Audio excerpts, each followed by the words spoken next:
तो स्वागत है आप सभी लोगों का आपके अपने चैनल जुल्ला पीसीएम पे। ठीक है, तो हमने एक लेक्चर कर लिया, हम बेसिक कंसेप्ट्स ऑफ केमिस्ट्री का। दूसरे लेक्चर पे आते हैं। कहाँ तक पढ़ लिया था हमने शायद केमिकल क्लासिफिकेशंस तक पढ़ा था। ठीक है, अब हम आ गए हैं कहाँ पे आ गए हैं, प्रॉपर्टीज़ पे। ठीक है, तो प्रॉपर्टीज मैं बताया ना पहले एक दो लेक्चर तक लगेगा क्या पढ़ा रहे हैं यार, है ना। 8th 9th क्लास पढ़ रहे हैं, चलो आओ देखो। अच्छा, तो प्रॉपर्टीज ऑफ मैटर, है ना। प्रॉपर्टीज जानते ही हैं, जो किसी भी चीज़ के कंपोजिशन के बारे में बताया। वो केमिकल कंपोजिशन भी हो सकती है और फिजिकल कंपोजिशन भी हो सकती है। ठीक है, तो प्रॉपर्टीज की डेफिनेशन लिखवाने से कोई मतलब नहीं बनता। तो देखो, प्रॉपर्टीज मेनली दो तरीके की होती हैं। केमिकल प्रॉपर्टीज, जो कि अभी तक आपने पढ़ी हैं, यही दोनों पढ़ी हैं, chemical properties and physical properties. ठीक है, chemical properties and physical properties. ठीक है, तो केमिकल प्रॉपर्टीज और फिजिकल प्रॉपर्टीज। तो देखो, केमिकल प्रॉपर्टीज क्या होती हैं, जो कि जिस केमिकल प्रॉपर्टी, अच्छा सोचो हमको मिलती कैसे है। जैसे कि अगर मेटल की केमिकल प्रॉपर्टी की पे बात की है, तो मेटल अगर एसिड के साथ रिएक्ट होगा तो क्या देता है भैया, सॉल्ट देता है और हाइड्रोजन गैस रिलीज करता है। ये उसकी केमिकल प्रॉपर्टी है। ये हमने कैसे जाना कि भैया ये उसकी केमिकल प्रॉपर्टी है, क्योंकि हमने इसमें केमिकल रिएक्शन किया और इसमें कुछ नया बना। क्या नया बना, एक सॉल्ट बन गया, एक हाइड्रोजन गैस बन गई, है ना। तो केमिकल प्रॉपर्टीज हमको कब मिलती हैं, जब कोई चेंज हो जाता है। ठीक है, तो क्या लिखा है इधर, are those in which substance undergo a change, है ना। जिसमें कोई सब्सटेंस कुछ ना कुछ उसमें चेंज होता है ना, जिसमें न्यू सब्सटेंस बनता है। यहाँ पे क्या बनना है, सॉल्ट और H2।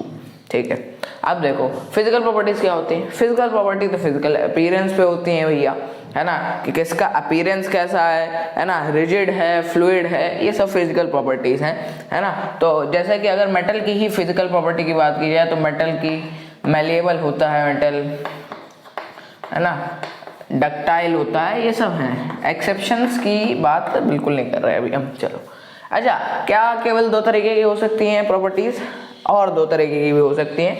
वैसे तो ये इस चैप्टर का टॉपिक नहीं है, आपके एग्जाम में भी नहीं पूछा जाएगा, स्किप करना चाहो तो स्किप कर दो।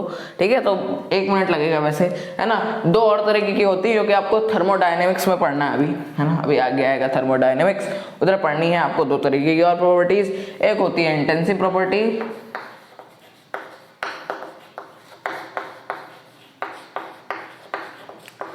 एक होती है क्या, एक्सटेंसिव प्रॉपर्टी। इसको हम डिटेल में पढ़ेंगे डायनेमिक्स में, सॉरी, है ना। इसको हम डिटेल में पढ़ेंगे कहाँ, थर्मोडायनेमिक्स में। क्या हो रहा है, जुबान कैसे चल रही है मेरी। ठीक है, थर्मोडायनेमिक्स में पढ़ेंगे हम इसको काफ़ी डिटेल में। लेकिन यहाँ पे अभी हम क्या कर रहे हैं, थोड़ा सा मैं आपको बता देता हूँ। देखिए, इंटेंसिव प्रॉपर्टी होती है जो कि do not depend on quantity of matter. अगर आपने थर्मो जवान कैसे बदल रही है, थर्मो ऐसा निकल रहा है। थर्मोडायनेमिक्स अगर आपने पढ़ा है तो आपने ये दोनों पढ़ लिए होंगे। Do not depend on quantity of matter होता है, मतलब इसमें मैटर की क्वांटिटी से नहीं रिलेट, कोई दिक्कत नहीं है। जैसे कि एग्जांपल, कलर, किसी चीज का कलर सोचो, अगर वाइट कलर है, मान लो ये चौक है, चौक का ये कलर वाइट है, तो चलो चौक छोड़ो, कोई वाइट कलर सोचो अपने दिमाग में, या कोई भी कलर सोचो, तुम इतना सा वो कलर लोगे। तो मैंने अपने रेफरेंस के लिए मान लो वाइट ले लिया। ठीक है, अब वाइट ले लिया, मैं इतना वाइट कलर लूंगा तो वो भी वाइट रहेगा, और मैं पूरे कमरे में पेंट कर दूं वाइट तो वो भी वाइट रहेगा। ठीक है, तो ये बात है कि कलर का हमको ये नहीं मतलब है कि कितना ज्यादा हो, वो वाइट ही है। ठीक है, तो कलर क्या हो गया, इंटेंसिव, है ना। इसमें मैटर के ऊपर हमको क्या है, हम डिपेंड नहीं कर रहे। मैंने वीडियो चालू कर दिया है। चलो, अब देखो, कलर हो गया। अच्छा, और क्या हो सकता है अभी, है।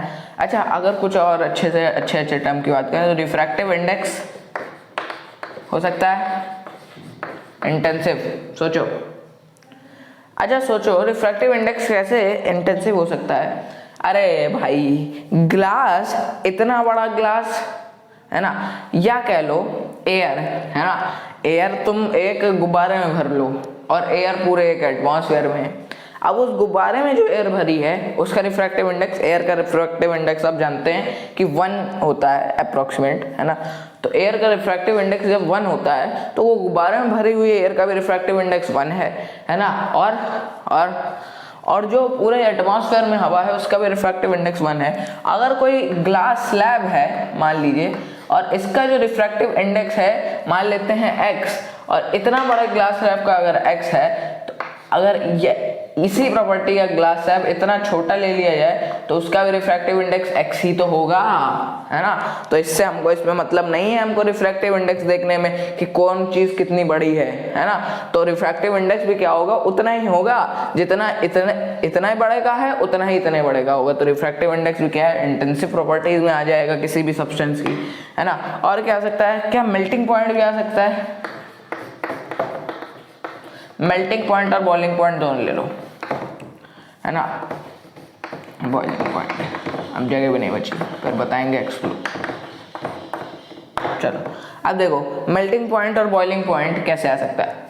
इतना बड़ा आयरन का पीस, ठीक है, और इतना बड़ा आयरन का पीस, दोनों कितने डिग्री पे मेल्ट करेंगे, लगभग 1535 डिग्रीज पे, शायद इतना ही होता है ना। अब चेक कर लेना आप, ठीक है। तो 1535 डिग्रीज पे आयरन, इतना भी आयरन उतने पे मेल्ट होगा और इतना बड़ा भी आयरन उतने पे मेल्ट होगा, जरूरत है ना। और अगर लेना चाहो बॉइलिंग पॉइंट का तो देख लो, पानी ले लो तुम, कितना खूब सारा ढेर सारा ले लो, टंकी पर पानी ले लो, है ना। और एक में ले लो तुम कितना लोगे, अरे तुम एक छोटे से बाउल में ले लो और एक टंकी भर पानी ले लो, दोनों कितने पे बॉयल होना चालू होंगे, 100 डिग्री सेल्सियस पे। तो melting point and boiling point भी हमको क्वांटिटी पे नहीं डिपेंड करता है, इतना पानी का भी उतना ही मेल्टिंग पॉइंट बॉइलिंग पॉइंट होगा और इतने पानी का भी उतना ही बॉइलिंग पॉइंट होगा। तो इंटेंसिव प्रॉपर्टी हो गई। एक्सटेंसिव प्रॉपर्टी क्या होती है, ये डिपेंड करती है क्वांटिटी ऑफ मैटर पे, depend on quantity of matter. अब जब मैटर देखो, सबसे पहला तो इसका बढ़िया एग्जांपल हो सकता है मास। अब सोचो इतने छोटे आयरन पीस का मास कुछ अलग होगा भाई, इतने छोटे पीस का, मान लो इतना ही बड़ा आयरन का पीस है वो अलग होगा, है ना। और मैंने क्या ले लिया, इतना बड़ा आयरन पीस ले लिया जितना बड़ा ये बोर्ड है, दोनों का मास डिफरेंट हो गया, है ना। इसमें क्या हो रहा है कि मास जैसे बढ़ रहा है ना, मास क्या कर रहा है, वेरी कर रहा है ना, वेरिएबल है ना मास। तो मास क्या हो जाता है, एक्सटेंसिव प्रॉपर्टी। क्यों, क्योंकि हमको इसमें देखना पड़ रहा है ना कि अगर मैटर कम है तो मास कम है, लेकिन अगर मैटर ज्यादा है तो मास ज्यादा है ना। तो क्या है, ये एक्सटेंसिव प्रॉपर्टी हो जाता है। यहाँ पे हमको कोई फर्क नहीं पड़ रहा था कि कलर अगर व्हाइट है तो इतना भी व्हाइट कलर है और इतना सारा भी व्हाइट कलर ही कहा जाएगा उसको। चलो अच्छा, मास कह सकते हो, और क्या कह सकते हो, वॉल्यूम भी कह सकते हो क्या है। अच्छा वॉल्यूम कैसे कह सकते हो, अरे देखो इतने बड़े सॉलिड का वॉल्यूम ये है और इतने बड़े सॉलिड का वॉल्यूम ये है, मतलब हम मैटर बढ़ा रहे हैं इसमें। देख लो भाई, है ना, इसमें ब्लैक बोर्ड में मैटर ज्यादा है ना चौक के मुताबिक, है ना। तो मैटर जैसे जैसे बढ़ रहा है तो वॉल्यूम भी तो बढ़ रहा है। तो बस इसी वजह से एक्सटेंसिव प्रॉपर्टी है, क्योंकि ये डिपेंड है किसके ऊपर, क्वांटिटी ऑफ मैटर के ऊपर, है ना। यहाँ पे कोई डिपेंडेंसी नहीं थी, कलर वाइट इतना और इतना वाइट सेम था, वाइट ही थे दोनों, है ना। लेकिन यहाँ पे मैटर के बढ़ने पे मास भी बढ़ रहा है और मैटर के बढ़ने पे वॉल्यूम भी बढ़ रही है, ठीक है। तो और एग्जांपल हम थर्मोडायनेमिक्स में और अच्छे से पढ़ाएंगे आपको। चलो अच्छा आगे बढ़ते हैं, थोड़ा सा एलिमेंट्स कंपाउंड्स आते हैं भैया एलिमेंट्स एंड कंपाउंड्स पे। तो elements and hello mike connect, hello हाँ चलो।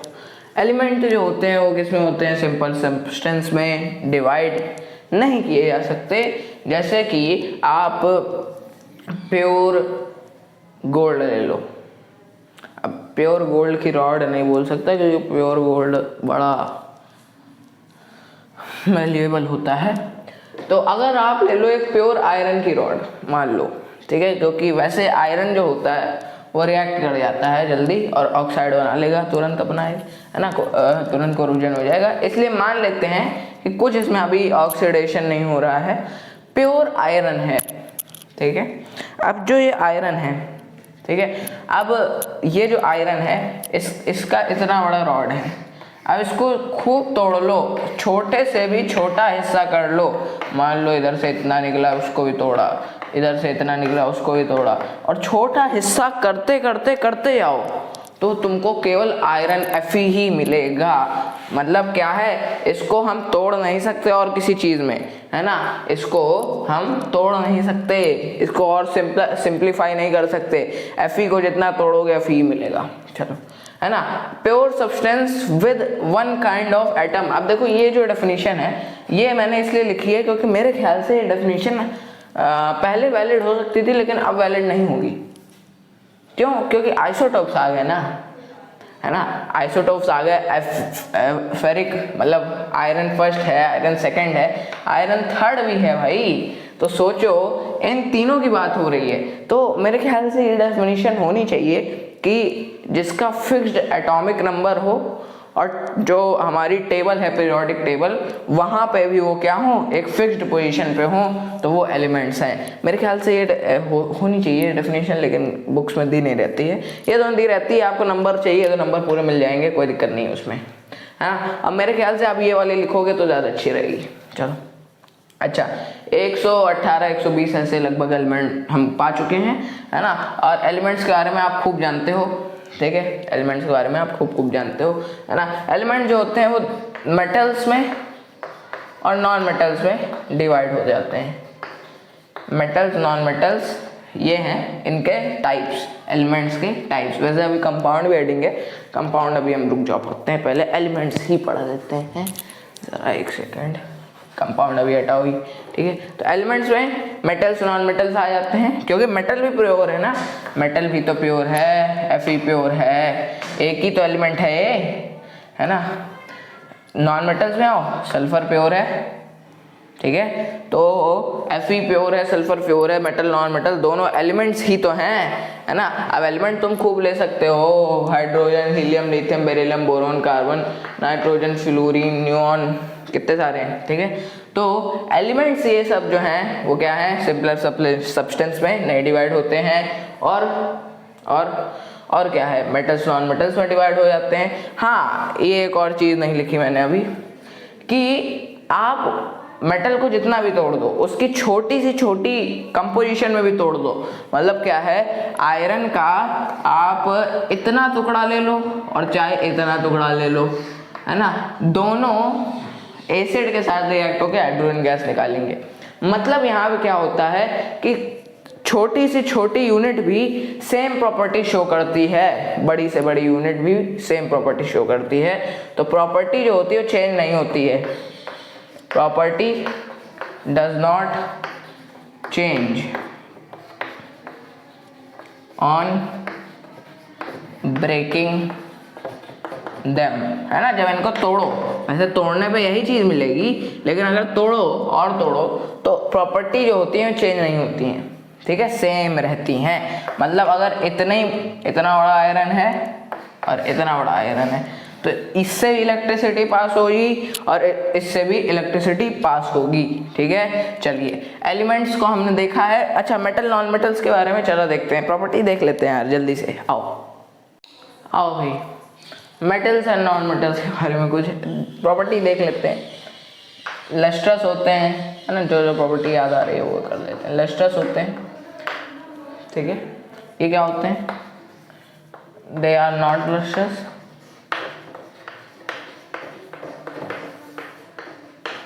अब डायमंड एक एक्सेप्शन है ना, एक्सेप्शन भी लिख देते हैं। चलो एक्सेप्शन में डायमंड, आयोडीन लिख लेना, है ना। तो ये सब तुमने 10th में पढ़ा है, कोई दिक्कत नहीं, ठीक है। लस्ट्रस होते हैं, ठीक है, मेटल्स। और क्या होते हैं, solid, hard at room temperature.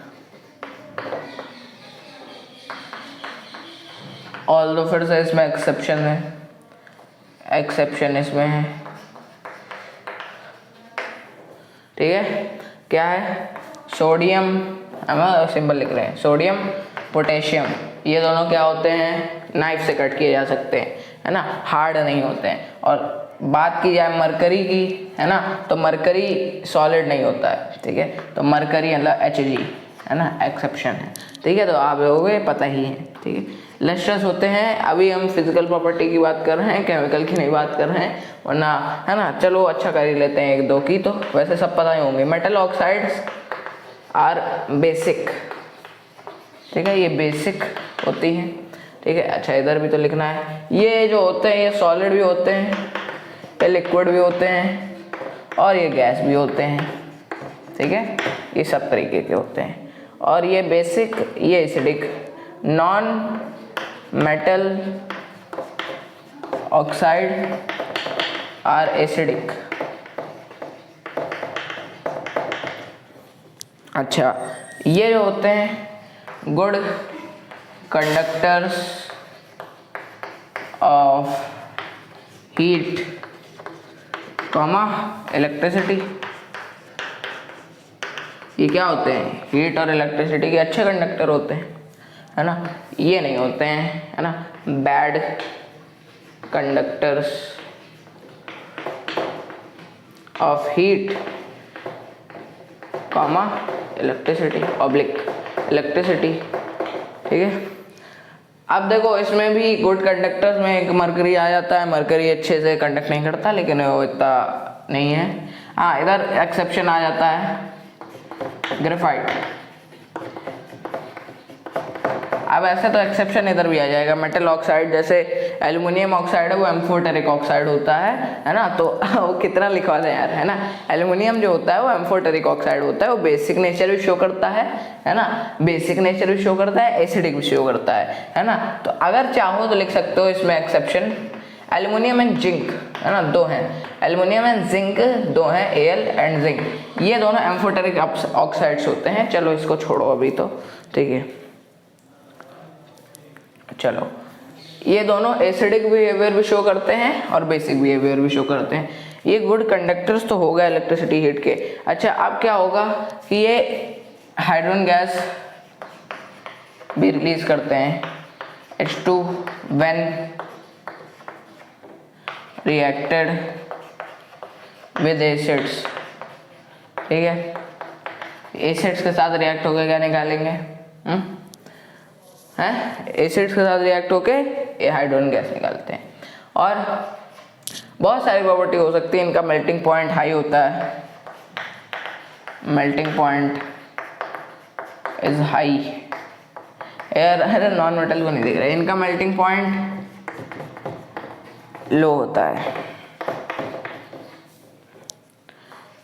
Sonorous होते हैं, मैलिएबल होते हैं और डक्टाइल होते हैं। कितने कितने लिखते हैं भाई, ये ना सोनोरस होते हैं, नॉन सोनोरस, है ना, नॉट डक्टाइल, ना ये डक्टाइल होंगे, नॉन मैलिएबल, ना ये मैलिएबल है, ठीक है, समझ गया ना बात को, ठीक है। तो ये सोनोरस भी नहीं है, डक्टाइल भी नहीं है, मैलिएबल भी नहीं है। और बताओ क्या लिखें, और क्या, और कुछ बचा, है ना, ऐसे तो बहुत सारी प्रॉपर्टी बच गई, ठीक है। और सोनोरस, मैलिएबल, डक्टाइल हो गए। डेंसिटी हाई होती है, ये लिख लो एक पॉइंट और, डेंसिटी इज हाई, लिख तो नहीं चुके पहले हम। इनकी जो डेंसिटी होती है इज लो। एक्सेप्शंस हैं हमारे पास, ठीक है, खूब सारे, ठीक है। तो मेटल्स नॉन मेटल्स पे खूब चर्चा कर ली है, और कोई डाउट हो तो पूछ लेना। वैसे 10th में 9th में पढ़ाई है आप लोगों ने, है ना, तो पहले एक दो लेक्चर ऐसा ही लगेगा आपको, 10th 9th पढ़ रहे हो। अरे आओ भाई, कहते हैं भैया मेटलॉइड पे आते हैं, ठीक है, तो आते हैं मेटलॉइड पे। तो मेटलॉइड क्या है, जो कि कुछ प्रॉपर्टी किसकी शो करे, मेटल की, और कुछ प्रॉपर्टी किसकी शो करे, नॉन मेटल की, है ना। तो दे show sum property of metal, कुछ प्रॉपर्टी तो मेटल की शो करते हैं और कुछ नॉन मेटल की, एंड सम प्रॉपर्टी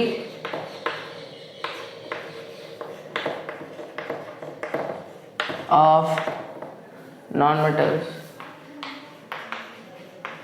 ठीक है। कुछ प्रॉपर्टी क्या शो करेंगे मेटल्स की, कुछ प्रॉपर्टी नॉन मेटल की, जैसे कि ये जो होते हैं दे आर सॉलिड, सॉलिड है मतलब क्या है, मेटल की प्रॉपर्टी एक तरीके से है, लेकिन क्या है, ब्रिटल है। ब्रिटल मैंने आपको बताया कि नहीं बताया, ब्रिटल मतलब होता है टूट जाना, है ना, बताया होगा वैसे 10th में पढ़ा ही होगा। ब्रिटल मतलब होता है क्या, टूट जाना, ठीक है। अच्छा मैंने कुछ टर्म्स बताए नहीं थे क्या पिछली बारी में, वैसे आप लोगों को पता होंगे, जिससे मैंने लिखा था सोनोरस, लिखा था मैंने मेलेबल, वैसे पता होंगे। और क्या लिखा था, डक्टाइल, मैं बता देता हूँ क्योंकि मैं ऐसे कोई चीज़ जल्दी करवाता नहीं हूँ, ठीक है। तो सोनोरस क्या होता है, ये मेटल की प्रॉपर्टी है तीनों, ठीक है। तो सोनोरस क्या होता है, जैसे कि कहीं भी मेटल पे, ठीक है, जैसे कि कहीं भी मेटल पे मैं अगर हिट करूं तो वहां से रिंगिंग साउंड आती है, वो सोनोरिटी। जैसे कि अभी देख लेता हूं, है ना, तो ये रिंगिंग साउंड है, ये अगर आपको आई होगी माइक में तो मुझे पता नहीं, लेकिन ये जो रिंगिंग साउंड है ये क्या है, ये मेटल की प्रॉपर्टी है कि वो रिंगिंग साउंड प्रोड्यूस करते हैं, है ना। जो नॉन मेटल होते हैं वो रिंगिंग साउंड सोनोरस नहीं होते हैं। ये देखो जैसे कि ये वुड है ना, वैसे नॉन मेटल में नहीं आएगा, लेकिन ये वुड है, ये क्या है, ये इसको देखो, ये ठक ठक ठक आवाज करेगा, वो टंग ऐसे करेगा, ठीक है, वो गूंजेगी उसकी आवाज थोड़ी सी, तो इको होगा हल्का सा। अब देखो मेलेबल मतलब क्या होता है कि उनको थिन शीट्स में कर दिया जाता है, मतलब चपटा चपटा कर दिया जाता है ना। गोल्ड की फॉइल्स आपने देखी होंगी कितनी चपटी हो जाती है ना, ठीक है। तो थिन शीट्स, ये टर्म आप जानते होंगे लेकिन फिर भी मैं बता देता हूँ। डक्टाइल मतलब इनके वायर बनाए जा सकते हैं, मेटल के वायर बनते हैं, कॉपर के वायर, सिल्वर के wire, silver is the best conductor for electricity, ये सब आप जानते हैं, 10th में पढ़ा है मेटल्स एंड नॉन मेटल्स में, ठीक है। तो सॉलिड होते हैं। ब्रिटल मतलब क्या होता है कि जैसे कि जो ब्रिटलनेस मतलब ये ऐसे होते हैं कि हम भैया अगर झुके तो टूट जाएंगे। मेटल्स क्या है, झुक जाएंगे लेकिन टूटेंगे नहीं, है ना। मतलब ये क्या है, डक्टाइल है और मेलेबल है, मतलब इनको चपटा कर दो, इनको मोड़ के इनकी वायर बना दो, लेकिन ये टूटेंगे नहीं, ये फ्लेक्सिबल हो जाएंगे, भले ही मुश्किल से होंगे लेकिन हो जाएंगे। लेकिन क्या है, ब्रिटल है ना। चौक है, चौक इज अ नॉन मेटल, है ना। तो क्या हो जाएगा, इसको मैं ऐसे कर दूंगा टूट जाएगी, है ना। अभी तोड़ना नहीं चाहता हूँ क्योंकि अभी मुझे लिखना है इधर, ठीक है। तो क्या है, ब्रिटल है, ठीक है, इनको हल्का सा भी प्रेशर दो ये टूट जाएंगे यार, है ना। तो सॉलिड है लेकिन ब्रिटल है ना। ये देखो मेटल की प्रॉपर्टी है, ये नॉन मेटल की प्रॉपर्टी है ना। ये मेटल की है ना, हम मेटलॉइड पढ़ रहे थे, है ना। मेटलॉइड क्या थे, जो कुछ प्रॉपर्टी मेटल की शो करें, कुछ प्रॉपर्टी नॉन मेटल की शो करें, ठीक है। तो मेटलॉइड जो होते हैं वो सॉलिड होते हैं लेकिन ब्रिटल होते हैं, ये टूट जाते हैं लेकिन सॉलिड होते हैं। चलो ये क्या करते हैं, दे मॉडरेटली कंडक्ट हीट। ये हीट को, जैसे मेटल जो होते हैं वो अच्छे कंडक्टर होते हैं हीट के, है ना, वहीं नॉन मेटल क्या होते हैं, बेकार कंडक्टर होते हैं हीट के, है ना। नॉन मेटल क्या होते हैं, बेकार कंडक्टर होते हैं हीट के, मेटल अच्छे कंडक्टर होते हैं। ये उनके बीच में आ जाते हैं, है ना। ये कुछ हीट मतलब ज़्यादा हीट भी नहीं कंडक्ट करते और ना उनको रेजिस्ट करते हैं, ना ज़्यादा रोकते हैं हीट को, है ना। ये मॉडरेट है, बीच में है ना, बिटवीन है, ठीक है। चलो, और ये दे कंडक्ट इलेक्ट्रिसिटी, ये इलेक्ट्रिसिटी भी कंडक्ट कर लेते हैं एट हाई टेम्परेचर। इनको अगर ज़्यादा टेम्परेचर दिया जाए तो ये इलेक्ट्रिसिटी भी थोड़ी बहुत कंडक्ट कर पाते हैं। मेटल जितनी अच्छी भी नहीं और नॉन मेटल जितनी खराब भी नहीं, है। जैसे नॉन मेटल है, ग्रेफाइट को छोड़ दिया जाए तो नॉन मेटल क्या करेगा, नहीं कंडक्ट करेगा भाई हीट, है ना, ज़्यादातर तो, है ना। लेकिन क्या होता है, मेटल कंडक्ट कर देता है, और ये क्या करते हैं, इनको जब ज़्यादा टेम्परेचर तो तब ये कंडक्ट कर लेते हैं। तो कुछ इनमें दिख रहा है ना, नॉन मेटल और मेटल का मिक्सचर हर प्रॉपर्टी में दिख रहा होगा। अच्छा, ऐसे जो होते हैं जो हाई कंडक्टर पे, हाई टेम्परेचर पे हीट इलेक्ट्रिसिटी कंडक्ट कर दें, उनको क्या होता है, उनको क्या कहा जाता है, सेमी कंडक्टर कहा जाता है। वैसे तो ये फिजिक्स का टॉपिक है लेकिन चलो बता देते हैं, ठीक है। सेमी कंडक्टर कहा जाता है ऐसे लोगों को जो कि मेटलॉइड्स हैं, जो कि ज़्यादा टेम्परेचर पे इलेक्ट्रिसिटी कंडक्ट कर देते हैं, उनको सेमीकंडक्टर कहा जाता है, ऐसे मेटलॉइड्स को। ठीक है, तो मेटलॉइड्स हमने पढ़ लिए है, तो बड़ा टॉपिक नहीं था। अच्छा, इसके कुछ एग्जाम्पल लिख लो, क्या एग्जाम्पल देना तो भूल ही गया। आर्सेनिक, सिलिकॉन आप जो जानते हैं, germanium is an also an example. ठीक है, इतने एग्जाम्पल ठीक है, वैसे तो खूब सारे हैं। चलो आते हैं भैया किस पे, आगे बढ़ते हैं, थोड़ा सा कंपाउंड्स भी देख लेते हैं भैया, कंपाउंड्स पे। अरे तो कंपाउंड्स क्या हैं? कंपाउंड्स जो होते हैं वो प्योर सब्सटेंस ही होते हैं, जो कि मैंने जब पहली बार कंपाउंड पढ़े थे, तो मैं आपको अपना बता रहा हूँ कि पहली बार जब मैंने कंपाउंड पढ़े थे तो मेरे मन में ये डाउट आया था कि जो प्योर सब्सटेंस होते हैं उसमें तो कोई दूसरी चीज़ नहीं होती है, मतलब कोई इम्प्योरिटी नहीं होती है। तो अगर H2 एक कंपाउंड है तो हम इसमें कह सकते हैं कि H2 के साथ O एज ए इम्प्योरिटी है।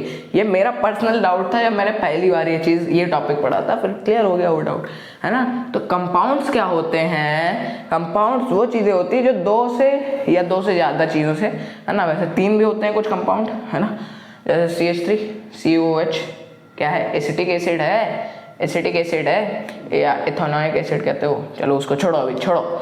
ठीक है, H2O मैंने सोचा था कि ये O है, ये तो इम्प्योरिटी है H2 में, है ना। तो फिर मेरा डाउट क्लियर हो गया, मैंने स्कूल में पूछा था, मेरा डाउट उस वक्त भी क्लियर नहीं हुआ था, पता नहीं मैम ने क्या बोला था।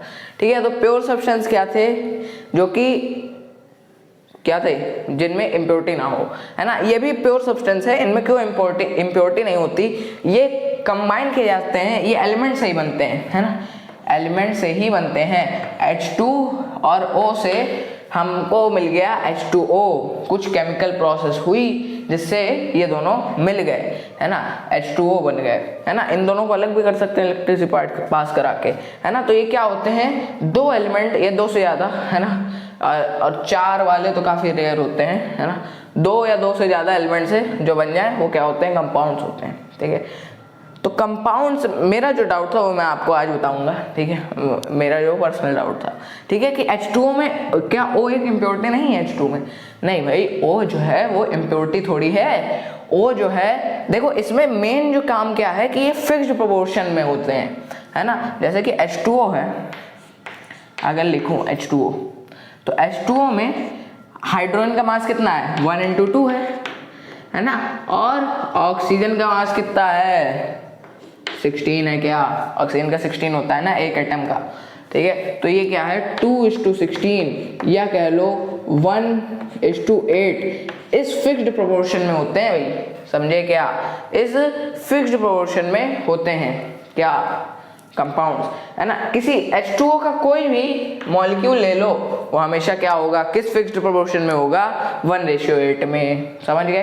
कोई भी कंपाउंड ले लो हमेशा फिक्स्ड प्रोपोर्शन में होगा, है ना। तो ये ऐसे मेरा डाउट क्लियर हुआ था कि, और ऐसे भी कि H2O का अगर हमने कंबाइन कर दिया है, अब पानी है, पानी ले लो, प्योर वाटर, डिस्टिल्ड वाटर, है ना। अब पानी को तुम अलग करते जाओ, हटाते जाओ, तुमको पानी तो मिलेगा, H2O तो मिलेगा, है ना। चाहे तुम उसको बॉईल कर दो तब भी H2O मिलेगा, इलेक्ट्रिसिटी पास कराने की बात नहीं कर रहे हैं, तब तो अलग हो जाएगा। ठीक है, तो अगर बॉईल कर दो तब भी स्टीम के रूप में H2O मिल जाएगा, जमा दो तब भी आइस के रूप में H2O मिलेगा। तो this is a pure substance. बस इसमें क्या है कि ये दो से ज़्यादा एलिमेंट्स मिले हैं। अरे यार, मैं 9th क्लास जैसे समझा रहा हूँ यार, आप लोग तो जानते ही हो।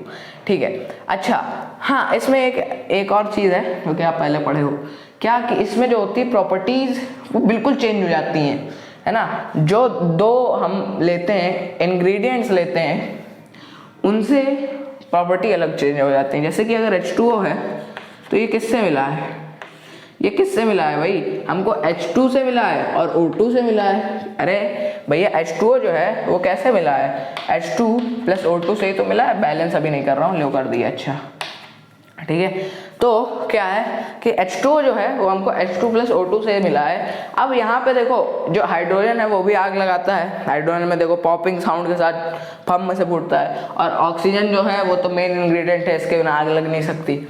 तो क्या है, H2 एंड O2 ये दोनों आग लगाने में माहिर हैं, लेकिन पानी जब आ जाता है इन दोनों से मिलके तो ये आग बुझा देता है ना। तो प्रॉपर्टीज, इसका मतलब क्या कि प्रॉपर्टीज गेट चेंज, है ना। एलिमेंट्स के मामले में ये नहीं था, अभी पीछे जाके अगर आपने ध्यान से सुना हो या अभी फिर से पीछे जाके देख लो तो एलिमेंट्स में क्या होती थी, प्रॉपर्टीज चेंज नहीं होती थी, है ना। भले ही कितना छोटा से छोटा यूनिट कर दो उनकी, लेकिन इधर क्या हो रही है, कंबाइन करने पर प्रॉपर्टीज चेंज हो जाती हैं, ठीक है। अब देखो ध्यान से, जैसे कि ऑर्गेनिक, हाँ टाइप्स ऑफ कंपाउंड में ऑर्गेनिक आ जाते हैं और इनऑर्गेनिक आ जाते हैं। ऑर्गेनिक कंपाउंड्स आपने 6 पढ़े हैं क्लास 10th के चौथे चैप्टर में, ठीक है। कार्बोनेट्स कंपाउंड्स में आपने 6 पढ़े हैं, कौन कौन से, चलो अभी उसको छोड़ो। जैसे कि ऑर्गेनिक कंपाउंड्स क्या होते हैं, हाइड्रोकार्बन होता है, हाइड्रोकार्बन और उसके डेरिवेटिव्स होते हैं, हाइड्रोकार्बन होता है और उसके डेरिवेटिव्स होते हैं। मतलब हाइड्रोकार्बन और उसके डेरिवेटिव्स कौन कौन से आपने खूब सारे पढ़े हैं, alcohol, aldehyde, hello alkane, alkenes तो वैसे सैचुरेटेड हाइड्रोकार्बन ही हो गए, ठीक है। तो क्या है, ऑर्गेनिक कंपाउंड्स क्या है, हाइड्रोकार्बन है एंड देयर डेरिवेटिव्स। इन्हीं के ऊपर हमारी पूरी एक ऑर्गेनिक केमिस्ट्री है, केमिस्ट्री की पूरी एक ब्रांच है। इनऑर्गेनिक इनको छोड़ दिया है, हाइड्रोकार्बन और उनके डेरिवेटिव को छोड़ दिया है, तो जितने बचते हैं वो हमारे पास इनऑर्गेनिक कंपाउंड्स होते हैं, except hydrocarbons and its derivative, है ना। हर चीज हाइड्रोकार्बन से ही तो बनी, जितने भी ऑर्गेनिक कंपाउंड है सब हाइड्रोकार्बन से ही तो बने हैं यार, हैं। बताओ अल्कोहल में क्या आ रहा है, अल्कोहल में क्या होता है, सी के साथ OH होता है एंड O क्या होता है भाई, बताओ अल्कोहल में क्या होता है, सी के साथ OH होता है एंड उधर डबल बॉन्ड वो छोड़ो उसको, है ना। तो सी के साथ OH, अगर OH ही देख लेते हैं हम लोग तो अल्कोहल मान लेते हैं, है ना। तो क्या है भैया, हाइड्रोकार्बन है, हाइड्रोजन कार्बन दोनों आ रहे हैं, ठीक है। तो इसको अभी देखते हैं अभी, तो इसमें एग्जाम्पल लिख दें क्या हम, अल्कोहल, अल्कोहल, अल्कोहल, अरे अल्कोहल, अरे एल्डिहाइड्स, कीटोन्स, खूब सारे हैं यार, है ना। आपने तो अभी 6 पढ़े, कीटोन्स, हेलो, अरे कीटोन्स, हेलो एल्केन्स, खूब सारे हैं, एग्जेक्ट्रा। चलो alcohol, aldehydes, ketone, halo alkane, इसमें क्या हो जाएंगे, अरे इसमें तो खूब सारे हो सकते हैं, इनको छोड़ दो तो जितने बचे क्या बचे, इनऑर्गेनिक कंपाउंड, ठीक है। चलो अब क्या करते हैं, हम थोड़ा आगे बढ़े यार, अभी तक भी हमारा इस चैप्टर का जो मेन टॉपिक है वो आ नहीं पाया है ना। हम लोग शायद अगले लेक्चर से चालू करेंगे लॉज ऑफ केमिकल कॉम्बिनेशन, वहाँ से मेन जो टॉपिक है वो आएंगे। चलिए आगे बढ़ते हैं भैया, आगे बढ़ते हैं, आते हैं भैया इस पर कुछ प्रॉपर्टी देख लेते हैं सब्सटेंस की। वैसे ज़्यादातर प्रॉपर्टी मैंने बताई दी है मेटल नॉन मेटल में, है ना, लेकिन कुछ प्रॉपर्टी और हैं जो कि ये हैं, 3 हैं यार, है ना, और मैंने देख ली सब, और सब आपको पता है, ठीक है। अब देखिए आती है, एक आती है डिलिक्वेसेंस, मतलब इसमें क्या होता है, डिलिक्वेसेंस में क्या होता है, इसमें कोई जैसे कंपाउंड है वो अगर हवा में रख दिया गया तो वो क्या कर लेता है, वो वेट हो जाता है, गीला हो जाता है। मतलब देखो, property of some compound that become wet when exposed to air, मतलब जब हवा में उनको छोड़ा जाता है तो गीले हो जाते हैं, है ना, वेटनेस आ जाती है ना। ज़्यादातर ऐसा जो होता है वो कब देखने को मिलता है, विंटर्स में, है ना। विंटर्स में तो NaCl में भी देखो ये क्या होते हैं, हवा में अगर रख दो, है ना, तो ये डिजॉल्व भी हो जाएंगे एक बार को हवा में। ये इस प्रॉपर्टी को कहते हैं डिलिक्वेसेंस, मतलब हवा में अगर किसी चीज़ को रख दिया है तो वो वेट होके उसी में डिजॉल्व हो जाए। हवा में वैसे लगभग डिजॉल्व होने लगते हैं, ठीक है, जो डिलिक्वेसेंस प्रॉपर्टी, जैसे कि FeCl3 NaOH, आपका क्या, कौन सा सोडा है, कौन सा बताओ, ये सोडा है, मैंने बता दिया, बताने वाला था, कौन सा सोडा है, NaOH, कौन सा सोडा है, ठीक है।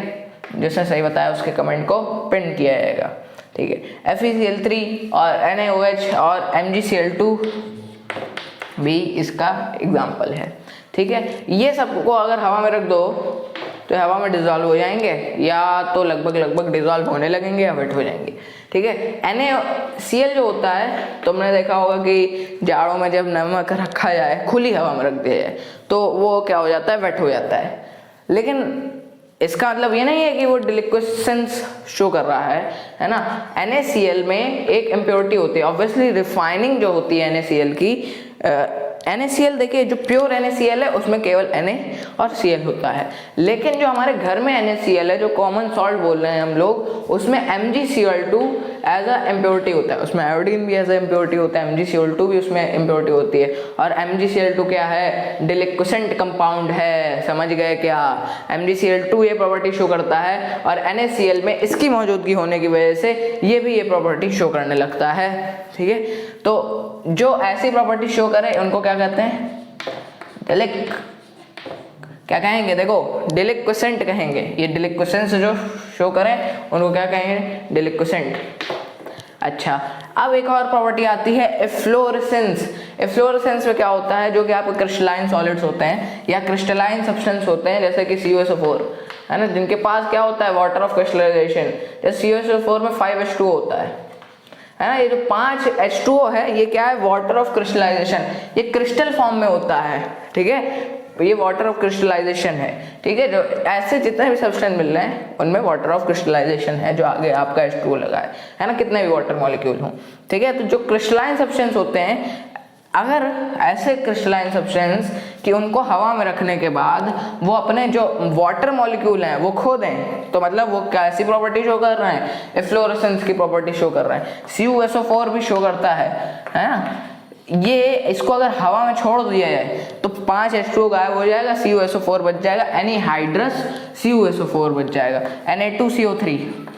अब ये क्या है बता देना, ये भी एक सोडा है ना, और इस सोडा का भी नाम बता देना, दोनों बता देना भाई, टाइम छोड़ के उस कमेंट को पिन कर दिया जाएगा, ठीक है। Na2CO3 10H2O होता है इसमें, सोडियम बाइकार्बोनेट डेकाहाइड्रेट, ठीक है। तो ये सब क्या होते हैं? इनको अगर हवा में छोड़ दो क्या करेंगे? अपने वाटर मॉलिक्यूल 10H2O गायब और 5H2O गायब, ये हो जाएंगे एनहाइड्रस, मतलब इनके पास कोई हाइड्रेटेड चीज नहीं बचेगी, ठीक है। तो ये क्या होगी? एफ्लोरेसेंस हो गई। अब हाइग्रोस्कोपिसिटी क्या है? हाइग्रोस्कोपिसिटी में क्या होता है कि कंबाइंड, ये हाइग्रोस्कोपिसिटी में क्या होता है कि इससे थोड़ा बहुत सिमिलरिटी है डिलिक्वेसेंस और हाइग्रोस्कोपिसिटी, इसीलिए मैंने अलग अलग लिखा है ना। तो क्या है हाइग्रोस्कोपिसिटी में? क्या होता है कि इसको भी हवा में छोड़ते हैं, है ना, लेकिन ये क्या होते हैं? हवा में डिसॉल्व नहीं होते हैं। ये डिसॉल्व एक बार को हो जाते हैं, ये डिसॉल्व नहीं होते हैं, हाइग्रोस्कोपिक जो होते हैं। अच्छा, एफ्लोरेसेंस जो शो करते हैं इनको क्या कहा जाता है? बताओ।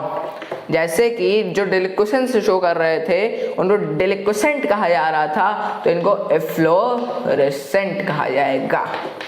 बिल्कुल ठीक, बिल्कुल ठीक। चलो अब देखो हाइग्रोस्कोपिसिटी, इसमें क्या होता है कि अगर हवा में छोड़ दिया जाए तो हाइड्रेटेड हो जाता है, या हाइड्राइड बन जाता है, या हाइड्रेटेड हो जाता है ना। तो इससे में हाइड्राइड हम ना बनाते हैं, हाइड्रोक्साइड हो जाता है या हाइड्रेटेड हो जाता है। हाइड्रेट वो एक तरीके से कह सकते हैं, हाइड्राइड्स तो वैसे बहुत कम होंगे हाइग्रोस्कोपिक, ठीक है। तो क्या है? जो कि मॉइस्चर से कंबाइन होके अपने आप में हाइड्रेट हो जाएं, हाइड्रेट मतलब पानी आया उनके पास, है ना, या हाइड्रोक्साइड बना लें।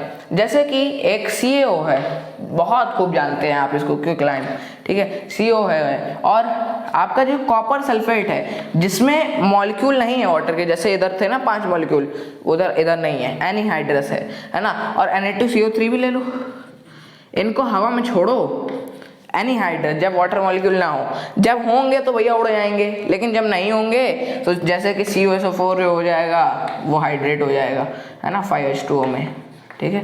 तो ये होता है। अब जो इस प्रॉपर्टी को शो करते हैं हाइग्रोस्कोपिसिटी को, उनको क्या कहते हैं? हाइग्रोसेंट नहीं कहते हैं, हाइग्रोस्कोपिक कहते हैं, ठीक है।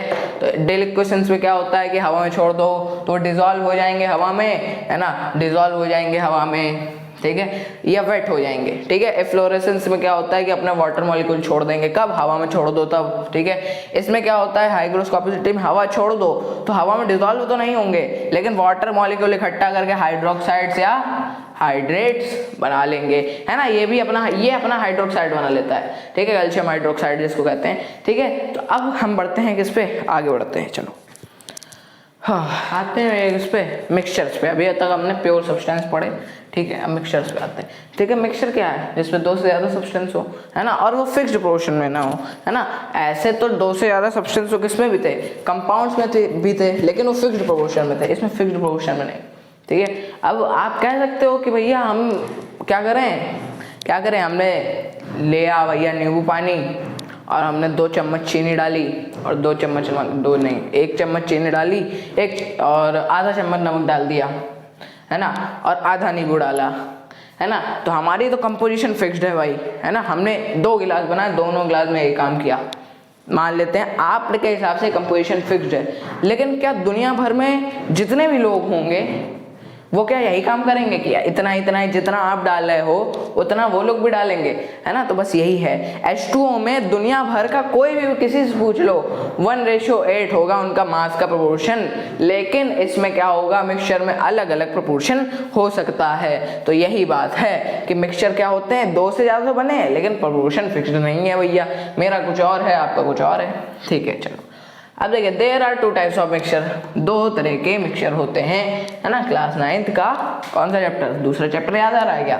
ठीक है, तो उसमें क्या होता है, होमोजीनियस एंड हेट्रोजीनियस 2 तरीके के होते हैं। होमोजीनियस क्या है, यूनिफॉर्म कंपोजिशन होती है, इसमें बाउंड्रीज विजिबल नहीं होती हैं, नो विजिबल बाउंड्रीज, है ना, मुझको पॉइंट याद रहते हैं।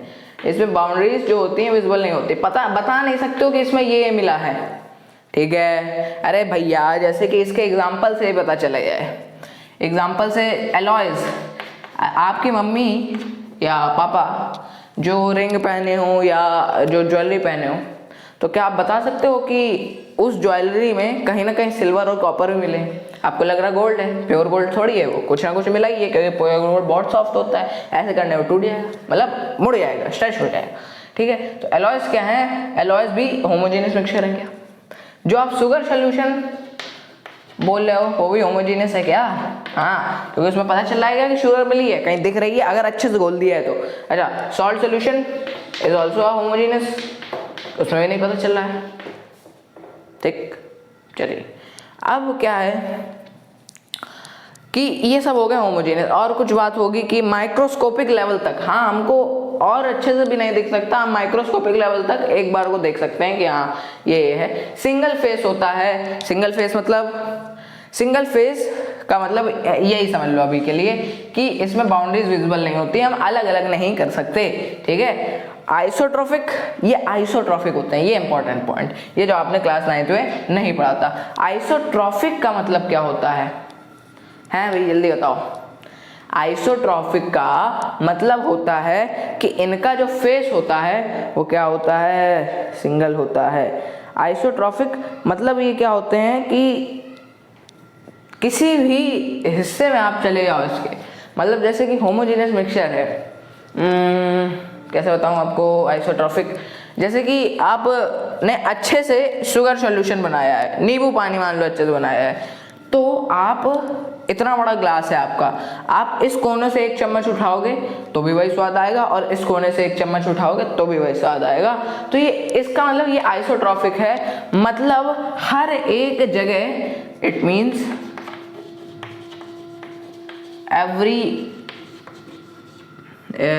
every constituent place has uniform composition, मतलब हर जगह उतनी ही कंपोजिशन है, मतलब हर जगह सेम टेस्ट आ रहा है ना, तो मतलब उतनी ही कंपोजिशन होगी हर जगह। मतलब क्या है, हर जगह एक कंपोजिशन होना, हर जगह सेम टेस्ट आ रहा है ना शुगर सॉल्यूशन में, अगर अच्छे से मिलाया है तो, है ना। अब अच्छे से नहीं मिलाया तो मैं क्या करूँ? ठीक है, तो क्या है, ये क्या हो गया, फिर से देख लो, यूनिफॉर्म कंपोजिशन हो गई, सिंगल फेस हो गया, आइसोट्रोफिक हो गया, एग्जांपल भी लिख दिए। हेट्रोजीनियस सॉल्यूशन क्या हो गया, इनका यूनिफॉर्म कंपोजिशन नहीं हो गया, है ना। एग्जांपल पहले देखो तो और अच्छे से फील होगा। क्या होगा, सैंड प्लस वाटर कर दो, दिखेगा ना भैया, सैंड अलग अलग और वाटर अलग, है ना। इसमें क्या होगी, विजिबल बाउंड्रीज होंगी, विजिबल बाउंड्रीज होंगी, अलग अलग दिखेगा ना सैंड वाटर, तो बाउंड्रीज विजिबल है। ठीक है, और क्या कर दो, सैंड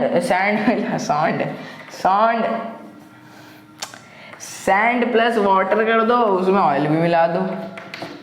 ठीक है, तो सब अलग अलग दिखेगा भैया, चलो सैंड नीचे बैठ जाएगा, ऑयल ऊपर तैरेगा, वाटर भी दिखेगा।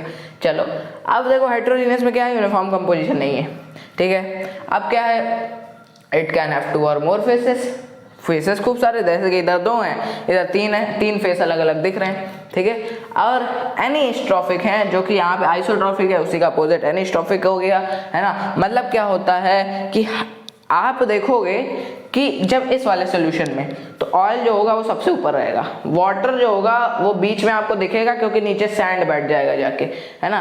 तो आप ऊपर देखोगे तो आपका ऑयली स्वाद रहेगा। आप नीचे से उठाओगे, वैसे तो नीचे से कैसे उठाओगे, लेकिन अगर नीचे बीच से उठाओगे तो वाटर ज़्यादा रहेगा। अगर सेडिमेंट हो गया, सेडिमेंटेशन हो गई है किसकी, सैंड की, ठीक है। अगर आपकी केमिस्ट्री थोड़ी कमज़ोर है तो सेडिमेंटेशन वो होता है जिसमें कोई पार्टिकल नीचे जाके बैठ जाता है, ठीक है। तो सैंड जो हो गया होगा वो नीचे बैठ गया, ऑयल बीच में रह गया, है ना। वैसे सैंड के पास, सैंड पे भी होगा लेकिन वहाँ दिखेगा नहीं, ठीक है। ऑयल जो होगा वो सबसे ऊपर होगा, तो ऊपर क्या होगी, थोड़ी ऑयली कंपोजिशन होगी, नीचे क्या होगा, मतलब बीच में क्या होगा, वाटर होगा, और सबसे नीचे सैंड बैठा होगा, ठीक है। तो क्या है, ये एनिस्ट्रॉपिक है। जैसे कि यहाँ पे आइसोट्रॉपिक था, मतलब क्या था कि हर जगह कंपोजिशन यूनिफॉर्म, हर जगह भैया शुगर सॉल्यूशन में सेम स्वाद आ रहा है। यार क्या सेम स्वाद आएगा, पहली बात तो स्वाद ही नहीं लेना चाहोगे, ठीक है। तो समझिए, चलो आगे बढ़ते हैं भैया, आगे बढ़ते हैं यार, चलो आगे नहीं बढ़ते हैं, इसी के साथ आप लोगों से विदा ले लेते हैं, है ना, ठीक है। तो अभी अगला वीडियो भी अब जल्दी आ जाएगा, कोई दिक्कत नहीं है, ठीक है, क्योंकि दिवाली का आ रही है, छुट्टी का मौसम है और हम वीडियो बना देंगे। चलो ठीक है, तो मिलते हैं आप लोगों से अगले वीडियो में, तब तक के लिए बाय बाय। यहाँ पे इस लेक्चर में पूरे में कहीं भी डाउट हुआ हो, वैसे कुछ ऐसा पढ़ाया नहीं आज तो, है ना, कहीं भी डाउट हुआ हो तो बता दीजिएगा भाई, ठीक है। Okay bye bye.